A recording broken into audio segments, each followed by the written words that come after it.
Allô, c'est Jean-François Côté.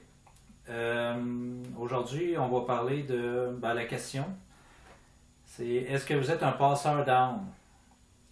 Je vais commencer par parler un peu de mon vécu, de, de mon expérience. Euh, Dans le fond,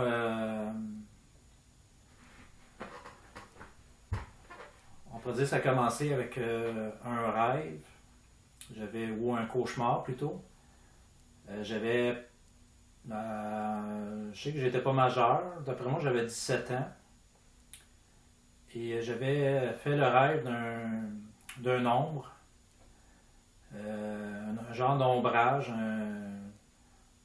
je sais pas comment on pourrait l'appeler, peut-être une entité, mais moi, dans ce temps-là, c'était vraiment un ombre que je voyais. Et l'ombre, qu'est-ce qu'il faisait? C'est qu'il faisait du mal à plein de gens dans mon rêve. Et moi, j'étais là, je voyais la scène et je ne pouvais rien faire.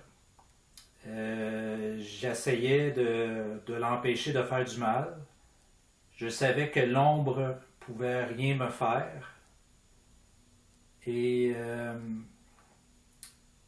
ça se résume un peu à ça, le rêve que j'ai fait, ou le cauchemar. C'était pas un beau rêve. Donc, dans le fond, en résumé, j'ai rêvé un ombre qui faisait du mal à des gens, puis moi je voulais l'empêcher. Puis je savais que l'ombre pouvait pas rien me faire. Puis c'est ça, en tout cas, je me suis rappelé de ce rêve-là. Il y a des rêves qui nous marquent plus que d'autres. Euh, Là, vous avez, c'est peut-être. En tout cas, moi j'ai eu peur. Tout ce que je vais dire, ça se pourrait qu'il y en a qui aient de la chair de poule. Souvent, moi, quand je raconte cette histoire-là, on dirait que ça me fait revivre ce que j'ai vécu. Dans le fond, le lendemain, qu'est-ce qui s'est passé? C'est que je me suis couché, puis je me suis réveillé à un moment donné. Je ne sais pas si c'était en soirée ou dans la nuit, je me suis réveillé. Mais j'ai regardé juste au pied de mon lit, et l'ombre que j'avais rêvé, il était au pied de mon lit. Il m'observait. Parlait pas, rien, il bougeait pas. C'est comme s'il faisait juste m'observer. Ça ressemblait juste à un ombre. Je savais que c'était une personne, mais je savais pas qui. Moi, qu'est-ce que je ressentais, c'est de la peur. Probablement, c'était ma peur à moi que je vivais. Fait que le premier réflexe, moi, j'avais juste une lumière au-dessus de mon lit.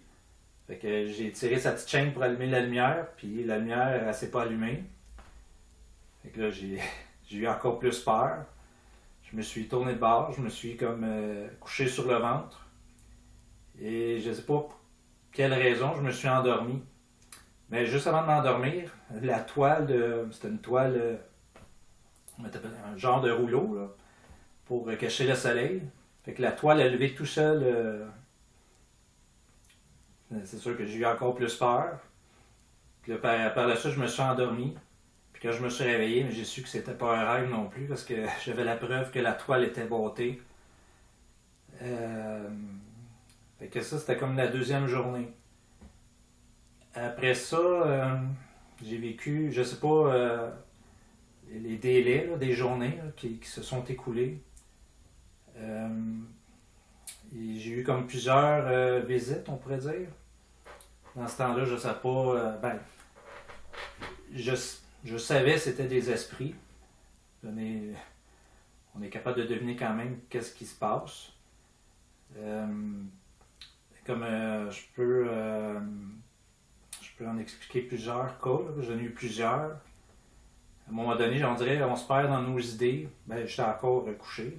Ça arrivait souvent le soir ou la nuit.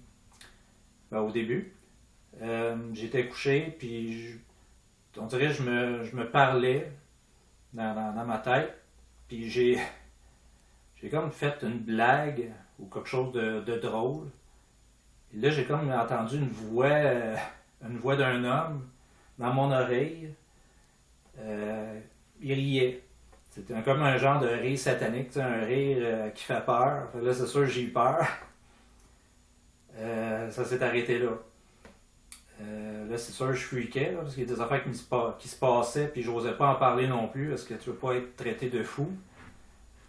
Il y a une autre fois aussi que je me rappelle très bien, c'est que j'ai entendu cogner à la porte de ma chambre.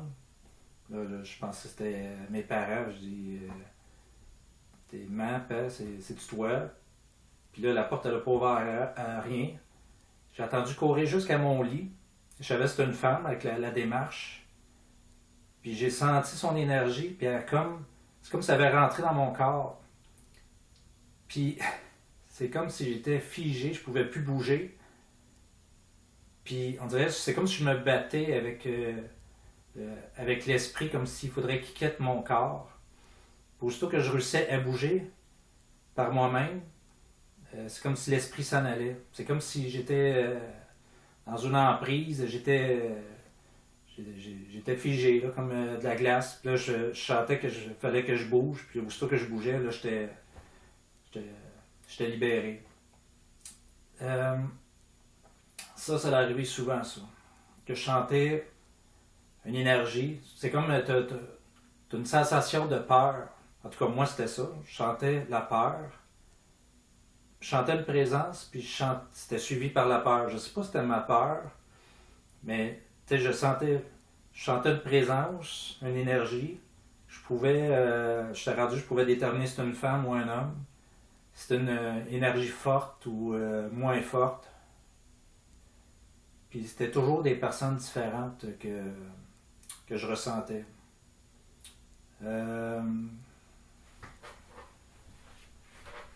Puis c'était rendu que c'est comme s'il y avait des portes ouvertes. Là, la porte était ouverte, puis là, c'était quasiment un open house, là, puis tout le monde pouvait se présenter comme qu'il voulait. Puis moi, je savais pas comment faire pour m'en débarrasser, parce que quand tu as peur, la première chose que tu veux faire, c'est fermer la porte puis empêcher le monde de rentrer. C'était rendu que c'était souvent le soir, je sais pas si c'est parce que j'étais fatigué ou on est moins dans notre tête, on est plus ouvert, on pourrait dire. Peut-être l'énergie est plus basse. En tout cas, en résumé, ça m'arrivait souvent le soir et la nuit. Par la suite, j'ai senti même de jour. J'ai senti venir. Je sentais l'énergie. Puis j'en ai parlé à pas grand monde, parce que le monde ne savait pas quoi faire non plus.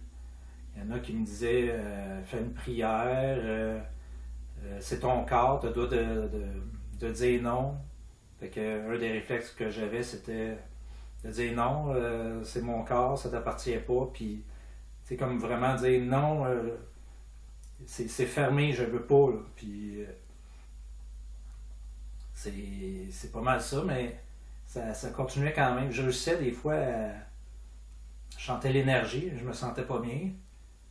Puis l'énergie rentrait pas en moi. Mais je me sentais pas bien quand même après. Fait que j'étais capable de dire non, mais c'était. La nuit, c'était le plus difficile. C'est comme si ça l'arrivait avant que je dise non. Fait que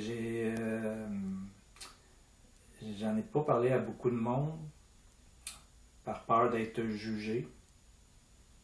Puis il n'y a pas grand monde qui croit à ça non plus dans ce temps-là. Et il y a une personne qui m'a dit de faire des demandes à Dieu, faire une demande à Jésus, faire une prière. Puis on dirait que ça a comme réglé le problème. Mais on dirait que j'ai travaillé beaucoup, j'ai fait beaucoup de demandes avant que ça l'arrête. Mais dans ce temps-là, c'est ça, c'était pas. Il n'y avait pas YouTube dans ce temps-là, ça fait longtemps. Hein. Je suis rendu à 44 ans, avec 17 ans. Là, 30 ans, on n'avait pas beaucoup d'informations par rapport à ça. J'ai fait des recherches. J'ai fait des recherches à la bibliothèque sur les rêves. ça disait pas grand-chose. En tout cas, c'était pas trop évident à vivre, puis à partager non plus.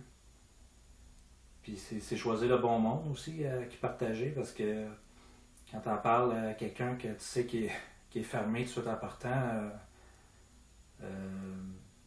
il te croit pas ou il pense que tu t'inventes une histoire. Mais des fois on le croit pas tant qu'on le vit pas. Fait que moi, vu que j'ai vécu ça et je me rappelle assez clairement. Fait que là, la vidéo est quand même assez longue. Fait que je vais peut-être couper la vidéo en deux.